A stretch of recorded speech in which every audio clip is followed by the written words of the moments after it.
Hi, everyone. Welcome to the next installment of Conversations with Bill. It's a monthly interview series with the one and only Dr. Bill Gribbins, dedicated to capturing just a minor slice of some of his wisdom and insight from a titanic career as an award-winning educator and beyond before his retirement.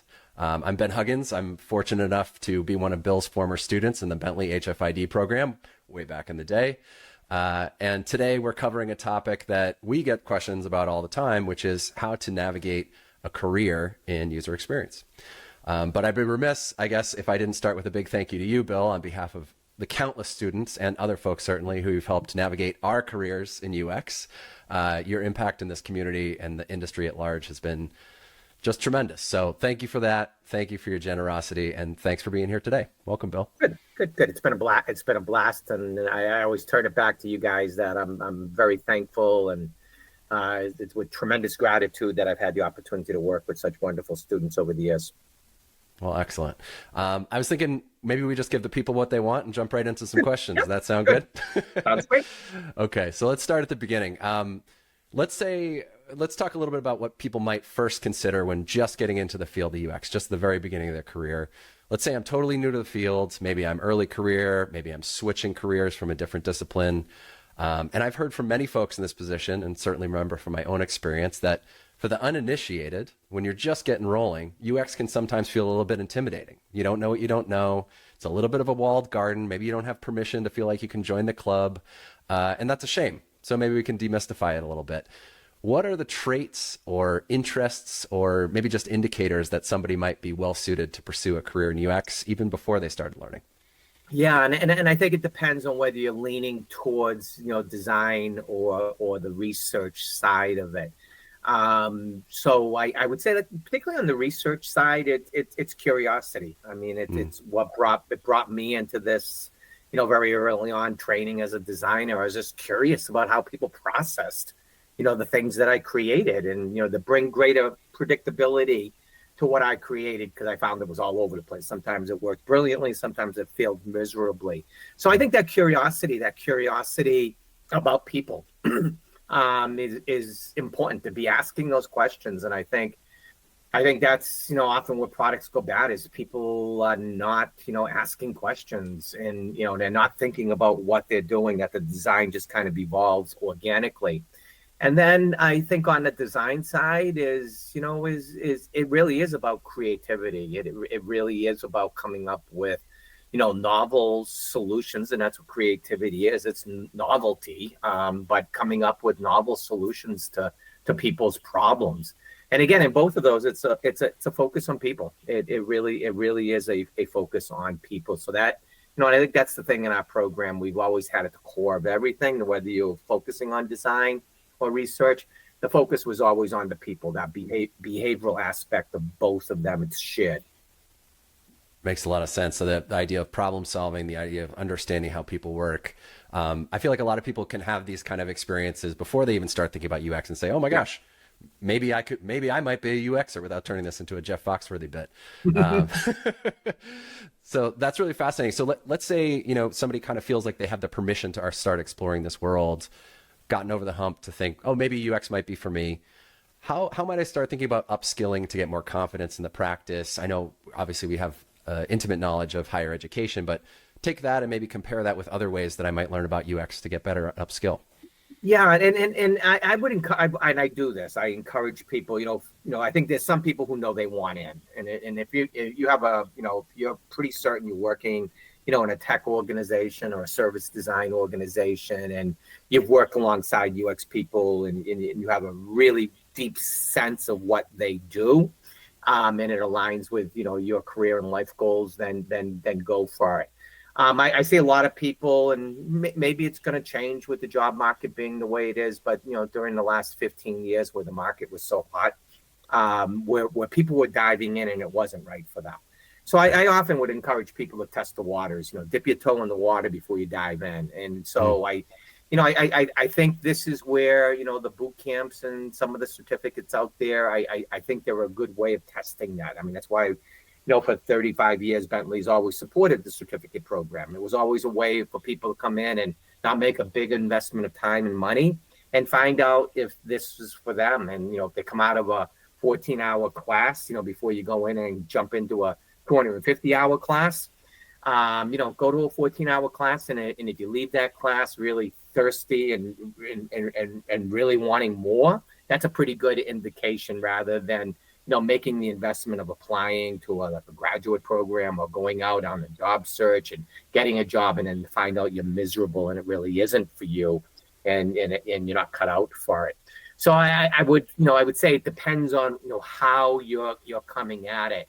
And in terms of the basics, it depends on what you're bringing. I find what is often lacking is so many people say, I want to be a UX designer, and they've never taken a design class. The very same principles that I learned, 45 years ago in my first studio classes still apply today to the digital world. I was dealing strictly, of course, with just print media, but those same principles, the same principles of, things like color theory and composition and contrast and things like those things still apply to the world that we're in today. And even as you're looking at multimodal design, some of those same principles cross over the different senses as well. So, again, I find that's often lacking. I find there's so many people out there who don't realize that there are basics of design that you really need to understand. It's not just about learning Figma. And I think that's part of what we're experiencing, in the whole field today is, a lot of people came in through, like, the software made me a designer. No, software is the tool. It doesn't make you, just like I learned design with pastels and pens and so on and so forth and charcoal. Again, Figma is just a tool.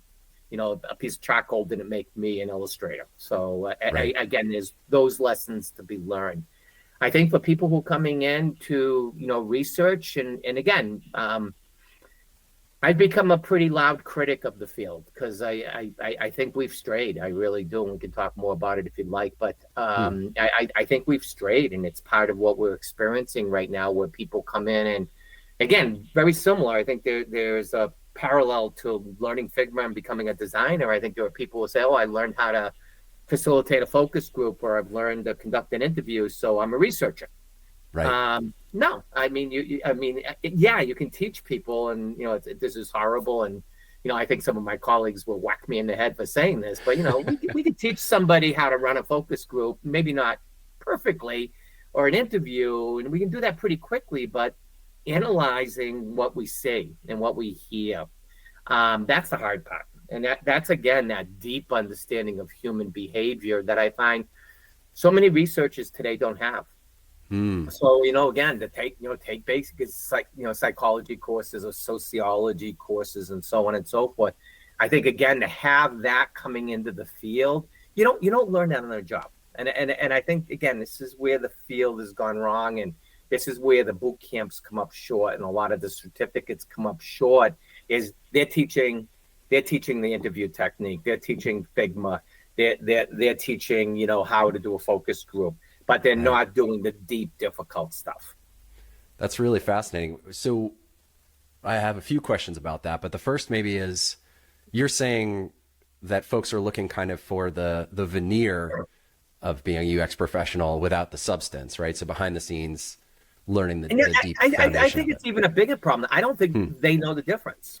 I don't even, I'm not sure they know. And I don't mean this as a criticism. And it's, I don't think they know that there's the substance there. Yeah. I think, again, it's often presented just as, and again, go to a lot of our conferences and, a lot of, the stuff that's available, on social media and the blogs and in the YouTube videos and all of that. And they present it that way. They really do. They don't present the substance.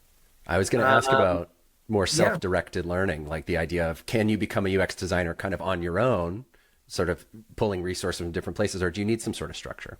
Well, I think you do. And of course, I always begin before I launch into this, I have a bias that I've taken this approach, but I've also spent, decades studying, how professionals evolve, and they all follow the same similar track, whether it be engineering or teaching or law or medicine.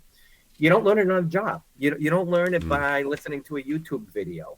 And somehow we think we're different. and I share with people very often that I was part of a group, in the profession that was trying to come up with a common body of knowledge back in the early 1990s. Hmm. And then we quit because Wow. we couldn't agree. So how can you be a profession if you don't, if you can't agree upon a common body of knowledge? Right. So again, you look at engineering and you look at specialties like within medicine, they have board exams and they have certifications and they know exactly what a professional is in each of those specialty areas.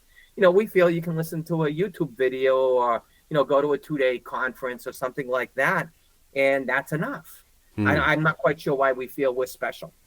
Where we can avoid that and just short circuit that. And I think some of the backlash that we're experiencing today, is because of that.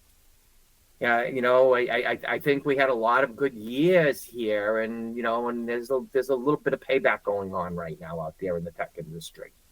Interesting. And I think we got to clean up our act. I really do. I mean, I've been waiting for like this, explosion of academic programs around UX around the country. It hasn't happened. Hmm. I mean, it is amazing still how few really good, solid programs there are around the country, given the demand. I don't think there's any stats out there, but my guess it's still 70% plus coming in through these boot camps and these certificates, or people who just say, I'm a UX researcher, I'm a UX designer. So for the folks listening, it sounds like your recommendation would be don't look for the easy shortcuts, right? Yeah, no. Look for something with some real structure and some real academic background, sort of whatever form that might take. Yeah, no, I mean, and I use myself as an example, and maybe I'm just slow, but I will say after 45 years of studying people, formally and very deeply, I'm still learning. Right? As I'm exiting, I'm still learning. And I've always said that the job will never be done. It'll absolutely never be done. Everything that's happening over the last 10 years or so with immersive design is now I'm in the touch, and I'm in the auditory system, and so on and so forth. There's always new aspects of human behavior and the human neurological system that's so important in immersive design. There's always something to learn. And again, getting that certificate, from a 10-week boot camp is not the end of as I said, that is dipping your toe in the water. Right. And I advocate for that. I'm a big fan of that. But I think we put that certified on that. We say you're certified, and they're not certified. We have a certificate program, and we give a certificate, but we don't say you're certified. I mean, and that's why our certificate program is linked to our graduate program. Makes a lot of sense. Yeah. I mean, that's good to bring folks back to, though, because that idea of prototyping maybe your career as you move into this world before you go all in, right, with a big investment, what have you. The idea of finding a way to say, like, is this for me, is probably a good place to start, but don't stop there, is what you're saying. Yeah. Make sure you follow through. And then you got to figure out, first of all, is this for me, research or design, or a hybrid, which is still a possibility. And then you got to figure out like what aspect do you want to get into? I mean, you don't even have to be in tech. You don't even have to be in tech. And I think this is the exciting thing to look about. Bentley graduates, they're working in government, they're working in not-for-profits. Yes. They're in social enterprise, and they're in service design, they're in healthcare. They've gone into so many different areas. They're in they're in the very largest of the tech companies, and they're in startups. So you may be miserable, at a Google, but you'd be, absolutely fulfilled, working for improving the citizens' experience in the city of Boston. That makes a lot of so sense. Again, so even finding that place for you, and again, a lot, and in the beauty, I've always said we're so lucky in our field, despite what's going on right now, that we can align the field, the discipline, with a passion that we have in our lives. So if you're passionate about working with children, you can apply this to that. If you're again passionate about improving the environment and sustainability, you can apply it to that. If it's games, you can apply it to that. If it's old people, you can apply it to that. If it's people with disabilities, you can apply it to that. We're so fortunate to be able to do that. Other fields can't do that. So you can take a passion that you have in your life and then apply it. I was just down talking to the Celtics about, the fan experience. And I'm going like, okay, that would be like my dream job. Okay. So I can show up and watch basketball every night and get paid for it and think about, very seriously and very deeply about that fan experience, both in the arena as well as, the digital experience, the social media experience, again, the whole journey. And again, we can do that. Yeah. So again, finding, is the field right for you? And then where in the field is right for you?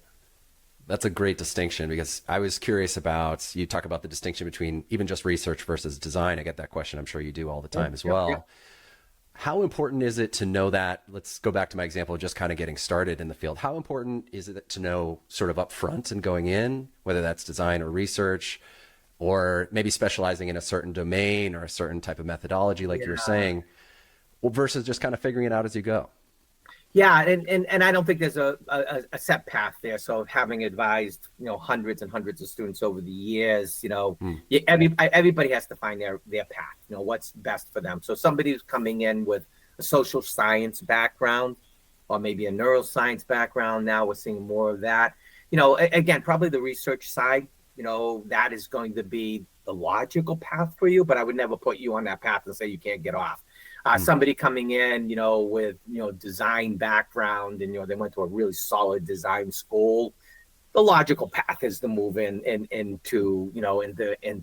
design. So that's probably the easiest path, the most productive path. But I've seen this countless times. And I will tell people who say like, oh, I want to switch into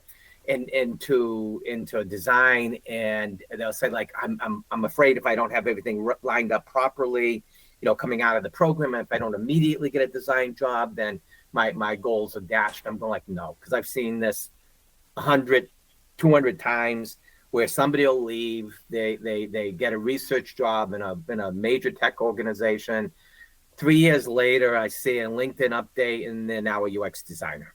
Yeah. So that is also the nice thing about the field. And again, you have to do that. You have to be in that company. You have to, cozy up to the designers. You have to talk to them about what they do. You maybe when you're doing your research and collaborating with them, you start sketching out some, rough prototypes and so on and so forth, and demonstrating your ability and getting some feedback. So you have to work at it, but you're not locked in. You're not locked in. And it's just like myself, I started out as a designer, but once I started doing research, then I switched completely. Right. I was 100% switch just because I became passionate about understanding people more and more deeply. And I found I had the greatest impact there, and I was most satisfied there. But everybody's going to do that. So I don't think sometimes it's what you bring to the program. I think some people, are pretty maybe averaged out between the two, and then they can go either way. But I also tell people, I think particularly on the design side, I'm going to offend somebody here, I'm sure, but that's okay. I think it's easier to transition into research because that design, I've worked with designers, before Bentley. I was 6 years in a design program at the University of Maryland. And, what 45 years has taught me is that I think really good designers are born that way. I mean, their brain works differently. They're wired differently. So I always say the extreme creatives, are wired differently. Can we teach everybody to be a competent designer? Yeah, I think we can. But the very best people, they have a gift. And then I would always say, I never taught those people anything about design. I just kind of corralled them and taught them some discipline and how to control that and how to direct that productively and so on and so forth. The design part, the creative part, they had it. When you have to teach somebody design thinking and teaching them how to be creative, you're starting below zero. And again, you can do it because everybody has a creative ability. But again, it's hard to tap into that later in life. Easy with kids. Like, again, you have little kids, you know this. Give little kids crayons and they create Yeah, all I over got to the get creative walls, just to all get over some the. sleep usually. Yeah, no, they create, and then and you know this. Then we ruin them. We ruin that and stifle that creativity and Mm, education and so many other aspects of life. So then when you pick up again and you're 30 years old and say, I want to be a designer, it's hard for the brains. Not impossible, but it's hard for the brain to start thinking that way. So that I think is tough. I think that is yeah. tough, and not to make research sound easy, because I think again you got to have that deep substance underneath it, and then there is the people and the personality type. I've seen people who just don't have the personality type to be a researcher. That you Mm, can see when they go into an interview, they're nervous, and then you can see the body language on the person they're interviewing, where they just tighten up, and again, it's not flowing freely. It's very important that people feel comfortable with you in the research setting and so on and so forth. So there's a natural ability there, I think, you have, and just like it's hard to teach, pure deep creativity. It's hard to give people that kind of interpersonal communication kind of skill. That's a yeah. natural thing. That's a natural thing as well. Now you can make people better at it, but boy, when they come in with that, like I can meet somebody. When I was interviewing people to come into the program, I'm going like, I would know in 10 minutes. Wow. This person's. I could just tell the questions they were asking me and how they were listening and how they would direct it back at me. I'm going, you're going to be a good researcher. I knew it. Okay. That's fascinating. That gets back to a little bit of the world we were talking about earlier, where it's just like, what are the signs you might be a UXer, right? I'm curious if we flipped the question a little bit, talking about specialization. Folks are always asking, how do I get the job, right? So, are there, and this might be a little bit of a cheat or Mm-hmm. oversimplification, but in terms of the job market, which is always tricky, have you seen any like specific specializations, skill sets to be especially attractive to potential employers? Like, do I need to be an ethnographer in fintech to really make the big bucks, or are there other things that are kind of a shortcut to that? Yeah, no, and again, it always depends on, and again, one person's view, but it's a perspective that's been shaped and formed over 35 years of Hmm. watching all of the ups and downs and changes in tech. Is I think it depends on the moment in time. I Hmm. really do. So when things were hot, and again, we had the longest, up until about 3 years ago, we had the longest run of growth in this field that I've ever seen Yeah. in my entire time, starting in the mid 1980s in tech. That was the longest sustained period of growth in what we call the profession. And then when things are hot like that, you can specialize. You can specialize deeply and narrowly, both in a domain and in a research method or a type of design, and so on and so forth. Um, when the market is tight like right now, and you don't know whether you're going to have a job 6 months from now, or you get a job and will you be able to keep that job, generally I encourage people to be a little bit more flexible and nimble. Sure. And I don't want to say more of a generalist. I think you have to be a deep generalist. Let me put it that way. I think you work a lot harder to Yeah. be good at all of it. Hmm. And rather than going narrow and deep. So I'd get people who would come into the program at certain times, and they would say, and I could appreciate it, because my favorite kind of research is ethnographic research, Hmm. and I just love the intimacy of it. And I'd struggle to tell somebody to do that right now at this moment in time. I would say, you got to be a mixed methods person. You can't even just be a qualitative researcher with all the qualitative methodologies. You better know quant as well. And again, I find a lot of people drawn to our field who are drawn to people, because you're drawn to the people, and you have that curiosity about people. You're also more aligned with the qualitative methods. You got to suck it up and do the quant as well right now. Again, if I was starting out, as much as I hate that part of it, I did it in grad school, and I had to do it when I first went out and started working. Yeah. I would do it right now myself. Just to become a more versatile candidate in that way. Yeah, yeah, yeah. And again, it depends on where, I think a lot of the really bad stuff that's going on right now is in more traditional tech and big tech. I just heard on the radio that Autodesk is doing a massive layoff, Mm. and that's a company I've worked with for 30 years, and they've never had a massive shift like that. So Wow. there's something big seismic thing going on in tech right now, in traditional tech, big tech. But I don't see that. I don't see that in healthcare. I don't see that in medical devices. I don't see it to the same degree in fintech. So I think it's where you are as well. And I think a lot of people are being really confused by this right now. So they're Yeah. hearing about Autodesk and then they're thinking like, oh, it applies to Goldman Sachs. No, it doesn't. No, Right. Goldman Sachs is going to be influenced by other things. If the economy starts to tank, then fintech is going to suffer. So again, I think you have to kind of watch, and again, it's a moment in time kind of thing. But then you prepare yourself. And when I talk to people about this, I said, okay, in this moment in time, yeah, you want to go narrow, and especially not the right time to do it. Go more broadly, but when the times change and you Hmm. have an upswing, then be prepared. And again, you're in charge of your professional growth, and you need to manage your career. And I think a lot of people, anybody who came in over these 15 years, they didn't have to manage their career. It was Mm. kind of done for them. You could screw up and you'd still be successful, and you could lose your job and you'd have a new one the next day.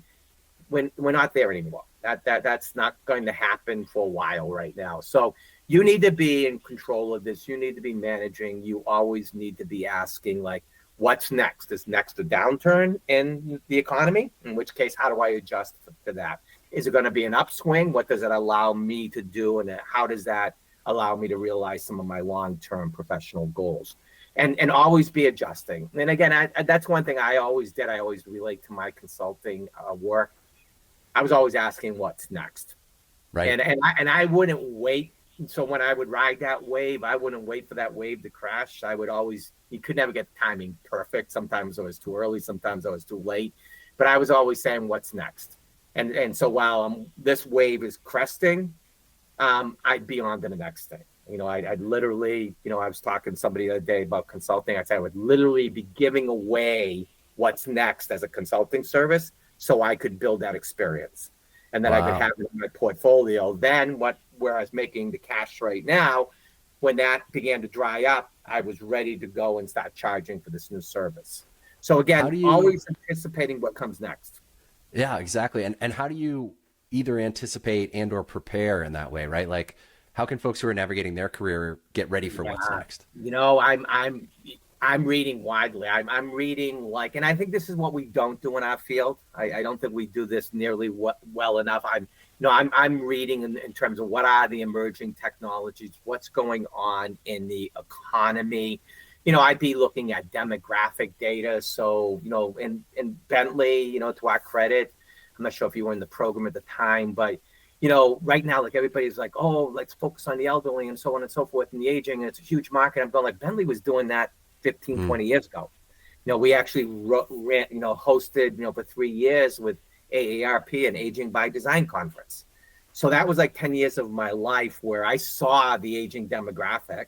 I saw the wealth, and again, data and research. I saw the wealth that was being accumulated by these people. I saw that they were dissatisfied with the experiences they were having in life and in housing and services and products and so on and so forth. And I saw the opportunity. And so you just keep looking for that. You just keep looking for that. The same thing happened in financial services, where again, wealth accumulates among the older population. And so all the new digital services that were coming along, in the 90s and the early 2000s, all of those digital services needed to be accessible to the older, wealthier investor or saver, so on and so forth. So looking for that, Yeah. Again, reading widely, reading in the business press, looking at what's going on, in technology, and making judgments. So, you think back, God, time frame, everything blurs. But was it 5 years that everything was going to be the metaverse? Right. Well, how did that pan out? So again, you look at that, and and again, now everybody's jumping on, and everything you see in the UX field, and again, we should be paying attention because it's going to affect us, our work and the amount of work and the type of work about AI. But nobody's figured out how to make money off of AI. I mean, they have not yet figured out how to monetize it outside of the people, who are making the chips and all of that kind of stuff. They're richer than anybody imaginable. But again, in terms of figuring out how to turn that into a business that you can monetize, they're few and far between. So until that happens, we're not going to see great opportunities for UXers in that field. That's interesting. So it's You almost like you're saying, just got to be, yeah, you got to be, those are just examples, but you just got to be surveying that broader landscape, both the economy, demographic shifts, right. where things are moving, so on and so forth. And then timing, you're never going to get perfect, but you can't stand still. And I think that's, I've just been listening to, and I won't call anybody out by name, but well-known people in our field on LinkedIn. And the things that they're just openly sharing right now. And I'm going like, I'd be embarrassed to be sharing what you're sharing. You were caught flat-footed. Don't blame anybody else. You were caught flat-footed. You should be prepared for this. And again, if we're looking for companies to do this, if we're looking for universities to do this for us, we're going to be disappointed. So, you're in control of this. You're in charge of this. You're responsible for this. And, maybe it is our fault that we haven't prepared people to do that. And so maybe we can share. I mean, when I say we, I mean universities, that maybe we need to do a better job preparing people to manage their careers. Yeah, it's almost like you think, and I think it's great advice, like folks should operate almost in the meta sense, like as their own researcher for what's coming, just for their own career purposes. Absolutely. And I don't think people know how to do that. I don't think people know how to do that. And again, I think there's a lot of challenging things. I know you want to get into kind of the job search and things like that, but just where I'm finding like and I don't fault anybody on this one here because I think COVID was cruel to everybody, but I'm finding where like people don't know how to network anymore. They just don't know how to network, and they don't understand that they don't network until they have to, and then it's too late. And the number of people who reach out to me on a daily basis, and I know it's because they just lost a job. They haven't talked to me for 10 years, right. And they've lost a job, and people tell them like, well, then reach out to everybody Well, that's too late. Right. To me, as a consultant, and when I was consulting, and it was the majority of what I did, I would always say like one day a week was network. And it would be being different places. It would be going through it was a spreadsheet and a database at the time before LinkedIn came along, but I would literally go through that database and make a point of saying I'd reach out to 5 people a week. And I would have in the database what their interests were, what my past contacts with them were, the problems they faced. I'd always be sending them things like when I'm doing my research and I'm in the Wall Street Journal and I find an article that aligns with their needs, boom, I'm sending it off to them. And that was part of what I did. And people don't do that anymore. It's changed. It seems like it's changed where the expectation when you talk about networking is I'm going to connect with people in a moment in time when I need a job, right? Like I'm going to try to get somebody's contact information or hit them on LinkedIn or whatever. What you're saying is really wise, which is you have to keep those relationships established. Yeah. You have to reach out and add value before you need the job. And frankly, it's probably ties in really well with just understanding what's coming in the future, kind of having these ongoing conversations with folks. Exactly. And exactly what we do in design is make that relationship personal, that you understand their needs, you understand what motivates them, you understand the challenges in their life or the industry that they're working in it. You remember those details. Again, I put it in the database because I could never remember it. But I'd have it in the database. And then I just made a point that, there's so many hours a week. And even when I was busy and I didn't need the clients, I was doing it. I was, and again, nurturing, I use the word nurturing. It's not just managing, it's nurturing that network. It's feeding that network, delivering value in that network. It's connecting people. I find so many good things in my life came out of connecting 2 people in my network. It's one of my favorite things to do, saying you need to talk to this person. And then because I established that relationship, that would return dividends, for years to come. And again, that's just kind of good old fashioned stuff. And it's so much easier to do today than it was, 25 years ago, but it still works. And it's desperately needed, particularly at times like right now. Yeah. I think this is why so many people, and I do feel for them. I know I've been a little harsh, but I do feel for people in the situation they're in. But I don't think they know how to respond. I think they've been caught flat-footed. They haven't experienced this in 15 years. They maybe have never experienced this. So they're 15 years, they're mid-career, and they've never experienced a rough patch. They don't know how to respond. Yeah. So if we think about that, that's a tough situation for folks to be in. Folks maybe feel unprepared. A lot is changing right now. I mean, we could talk about AI, but even just the job market being difficult and the types of problems we need to be solved as a world have changed over the years. What should UXers be thinking about right now, in addition to the networking tactic you have? Like, what other things can they do to prepare themselves for the job market, maybe 2, 3, 5 years down the road?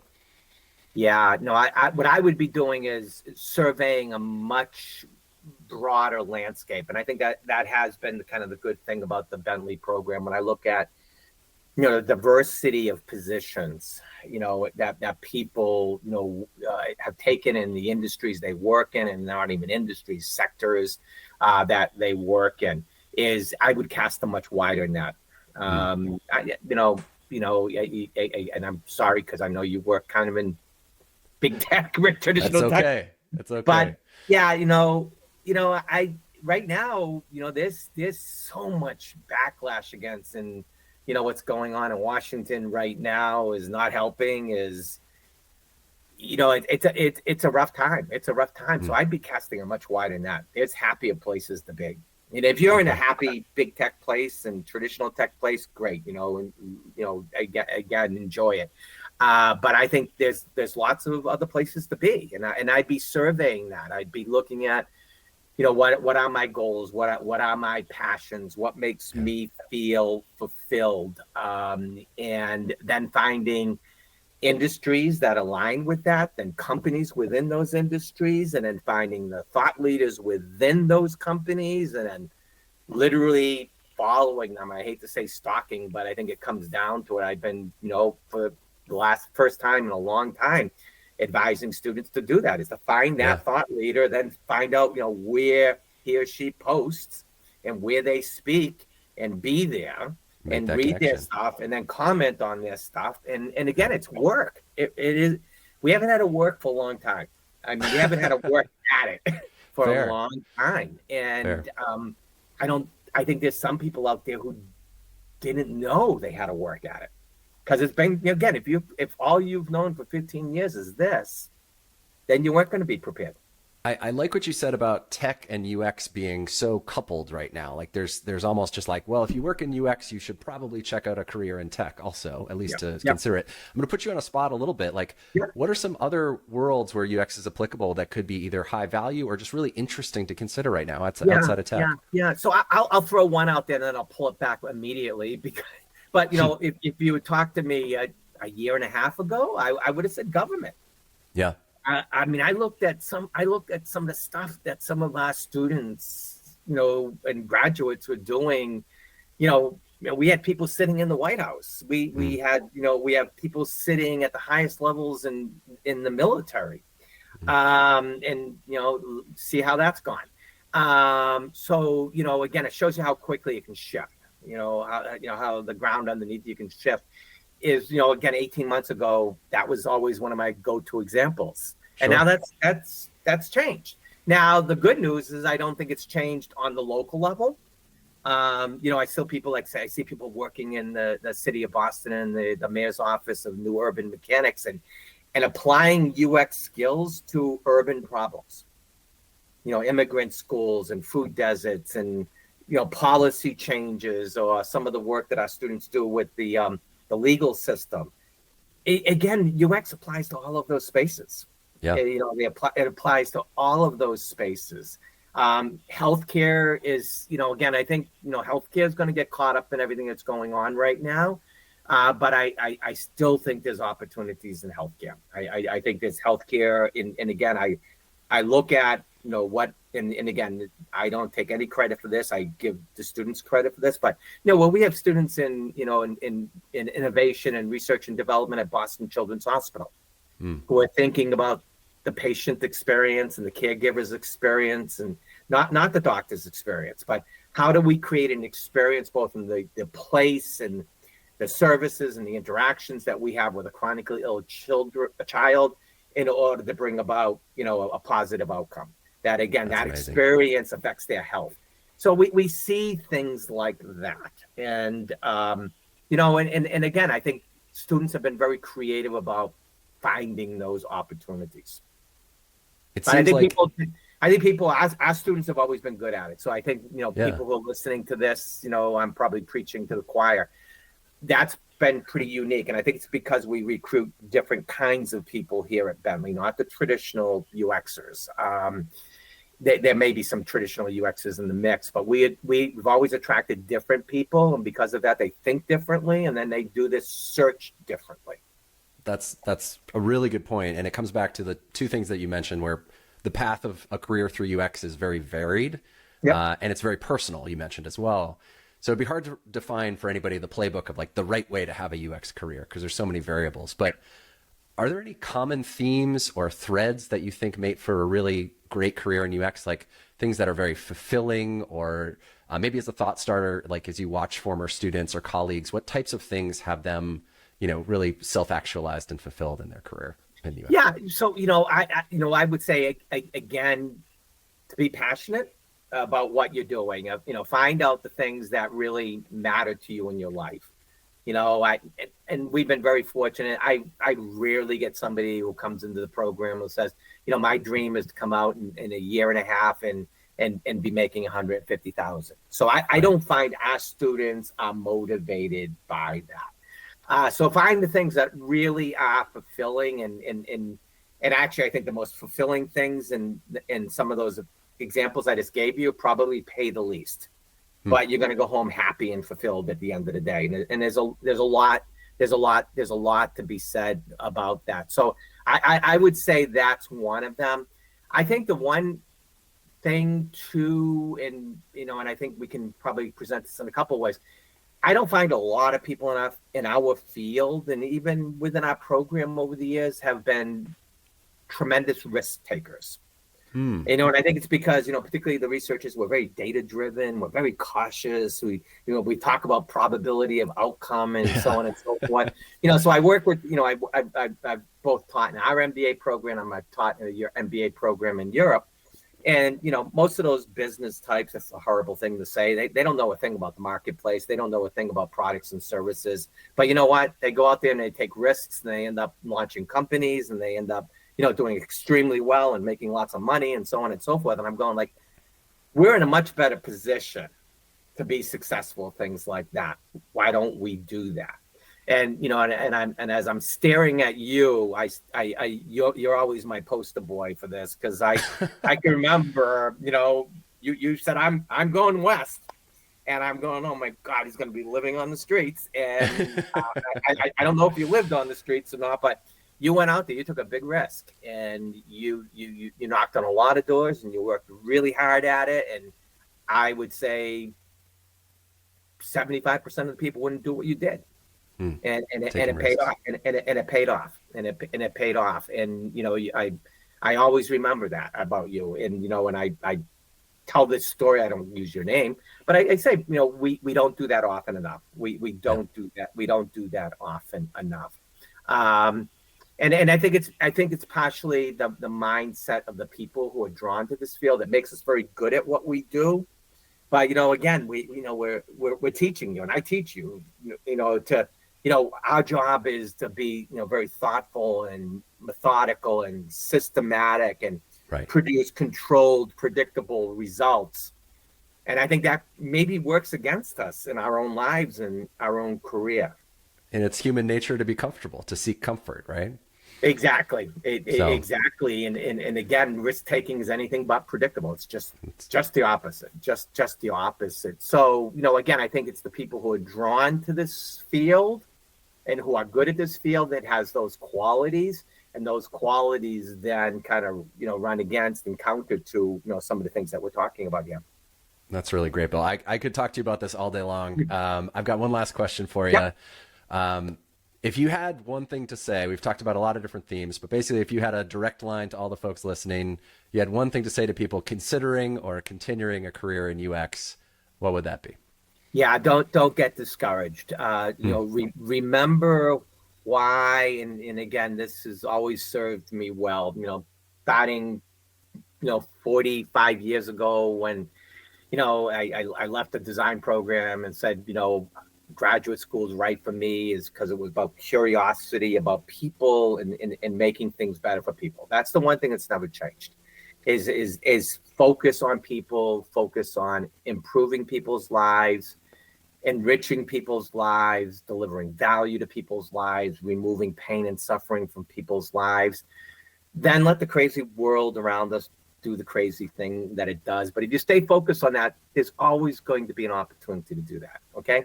So may not be in the moment right now, may not be in the sector or the industry that you want right now, but the opportunity is going to come along. The world needs this now more than ever. Okay. And I don't just mean here in this country. We're living in a strange world right now. And, and I think people are suffering. And, and I think we can lessen that suffering and the little things that we do and those moments of joy and value that we bring to people's lives. Don't lose sight of that. Don't get discouraged.